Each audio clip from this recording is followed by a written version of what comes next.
How to Build a Habit, in which we unpack the real science of how to change your behavior rather than relying on the myths and lies that you'll find on the internet.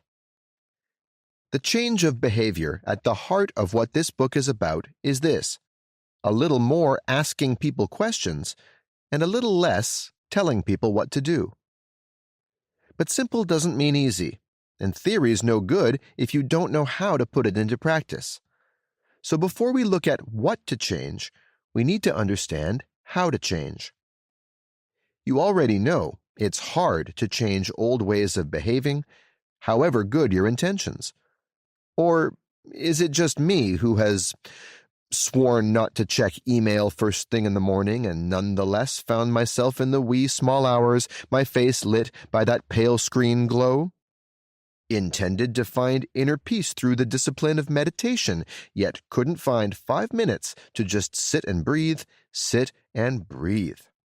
Committed to take a proper lunch break, and somehow found myself shaking the crumbs out of my keyboard, evidence of sandwich spillage. Or decided to abstain from drinking for a while, and yet had a glass of good Australian Shiraz mysteriously appear in my hand at the end of the day. All that's less surprising when you realize that a Duke University study says that at least 45% of our waking behavior is habitual. Although we'd like to think we're in charge, it turns out that we're not so much controlling how we act with our conscious mind as we are being driven by our subconscious or unconscious mind. It's amazing. Also, it's a little disturbing. There's always been a lot of information out there on how to change the way you behave. Or more accurately, there's a dense jungle of misinformation that grows particularly lush at the turn of each year when resolutions are in the air. Have you heard the one that says that if you do something for 21 days, you'll have a new habit? Someone just made that up, and it now stalks the internet like a zombie, refusing to die. Happily, there has been an increase of grounded findings based on neuroscience and behavioral economics that have helped clear a path over the last few years. To build an effective new habit, you need 5 essential components: a reason, a trigger, a micro-habit, effective practice, and a plan. Make a vow. Why would you bother doing something as difficult as changing the way you work?